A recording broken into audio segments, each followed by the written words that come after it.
Voilà, tu as cliqué sur cette vidéo pour deux choses.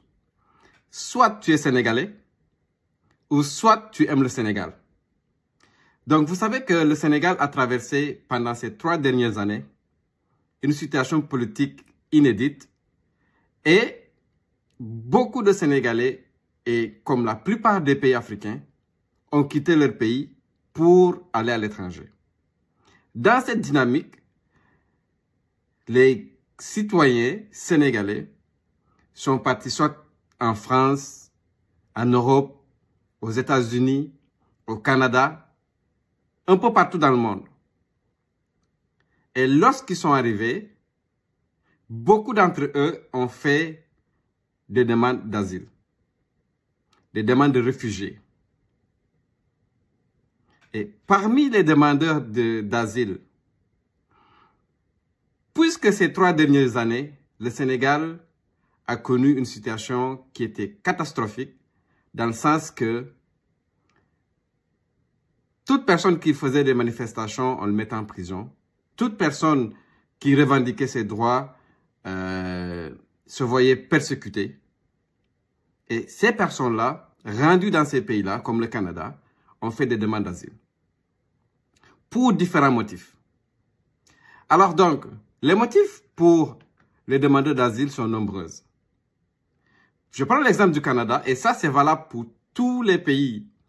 Et dans cette vidéo, j'aimerais qu'on se dise la vérité, qu'on se dise les choses comme il faut, mais en même temps, j'aimerais à travers cette vidéo pouvoir, on va dire, tirer quelques enseignements et en même temps demander de l'aide pour ces Sénégalais-là qui sont à l'étranger et qui ont fait des demandes d'asile pour un motif politique. Les Sénégalais qui sont à l'étranger, qui sont partis dans les 3 dernières années, qui ont fait une demande de réfugiés pour motif politique. Alors, c'est quoi l'avenir de ces Sénégalais-là?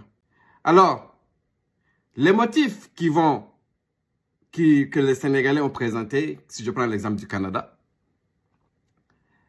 il y a, soit vous avez présenté un motif de religion, soit c'est pour les opinions politiques qui sont complètement différentes de l'ancien régime qui était là, soit c'est parce que vous appartenez à un groupe social, par exemple, les hommes ou les femmes qui ont une orientation sexuelle différente de ce que la société peut permettre.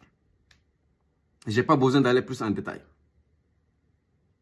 Alors donc, pour les Sénégalais qui ont présenté une demande de réfugiés pour motif politique, je ne suis pas expert. Je ne suis pas expert en droit d'immigration. Je ne suis pas expert pour tout ce qui concerne les demandes de réfugiés.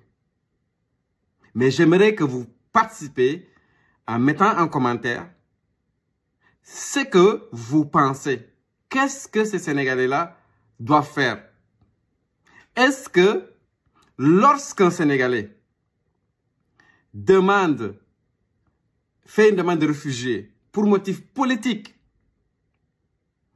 et que sa demande est en cours de traitement, lorsque la demande va être traitée, est-ce qu'ils vont prendre en compte, lorsque la personne avait fait la demande, durant ces périodes-là où il y avait des turbulences au Sénégal, ou ils vont prendre en compte la situation actuelle du Sénégal, parce que là maintenant, le système a changé. Nous avons un nouveau président avec un nouveau gouvernement qui ont opté pour la rupture.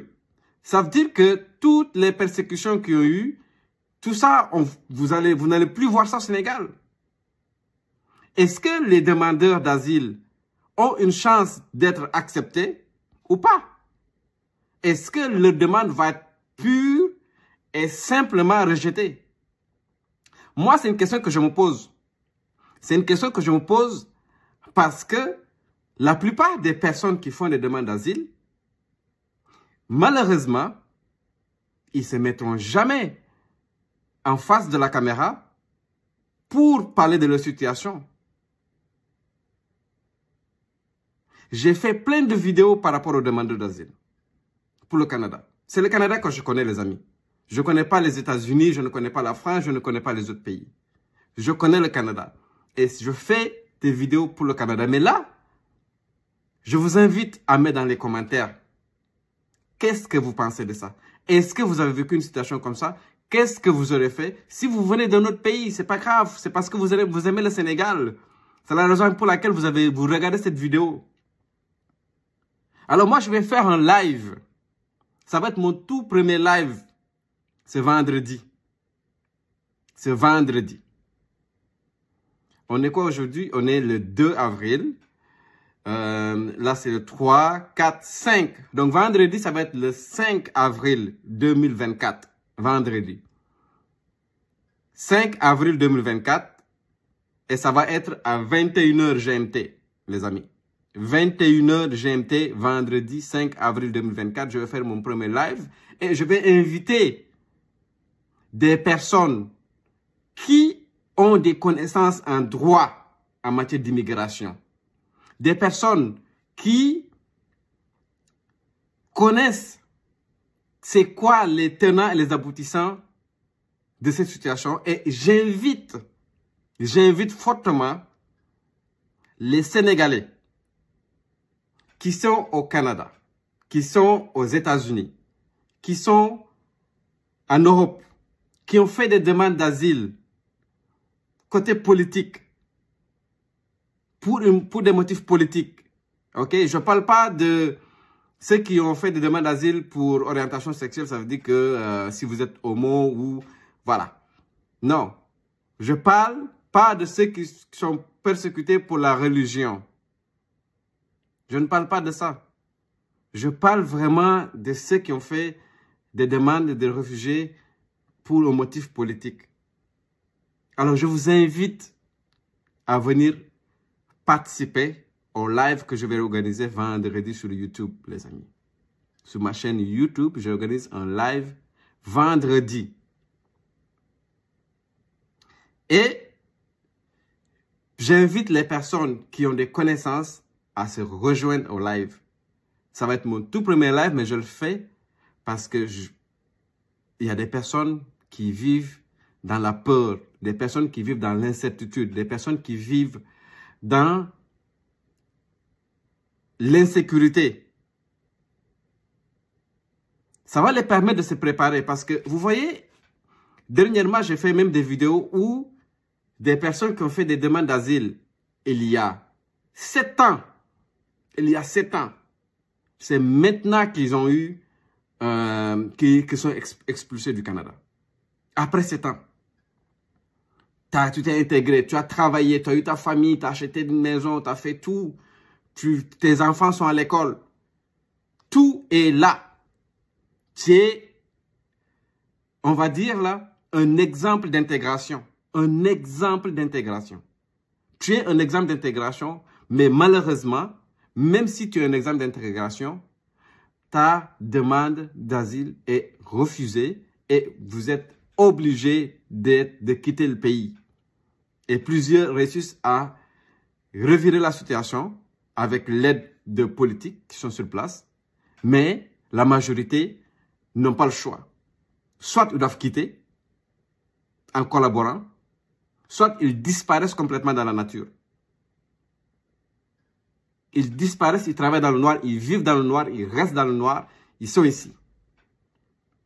Les Sénégalais ont beaucoup contribué, la diaspora a beaucoup contribué au changement de régime au Sénégal.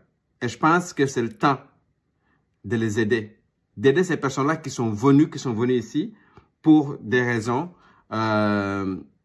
qui sont très nobles et de pouvoir mettre en commun nos connaissances pour pouvoir les aider. Alors donc, je fais cette vidéo pour faire un appel à toutes les personnes qui ont des connaissances dans le domaine de l'immigration, des connaissances dans le domaine des experts en droit, des experts pour les demandeurs d'asile. Quelles sont les options pour les Sénégalais qui ont fait des demandes d'asile pour motifs politiques, vu que la situation présentement a changé au Sénégal et aujourd'hui le Sénégal a retrouvé sa stabilité politique. Quelles sont les options, quels sont les tenants et les aboutissants de ces Sénégalais-là? Je vous invite à vous présenter à mon live sur ma chaîne Siwe Campus le vendredi 5 avril 2024 à 18h GMT. J'invite tout le monde.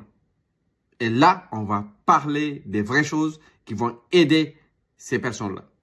On va parler des astuces, on va parler de qu'est-ce qu'il faut faire, à quoi s'attendre. OK? Alors donc, combien de Sénégalais il y en a au Canada qui ont fait des demandes d'asile? Combien? Combien de Sénégalais il y en a? Donc ça, je vais vous présenter des statistiques sur combien de Sénégalais il y en a. Si on regarde demande d'asile par pays présenté comme persécution, donc ça veut dire que ce sont les Sénégalais qui ont présenté une demande d'asile au Canada. Ça, ce sont les chiffres du 31 décembre 2023. Donc, 31 décembre 2023, voici les chiffres. Il y a plusieurs pays, hein, donc on va descendre. Hein.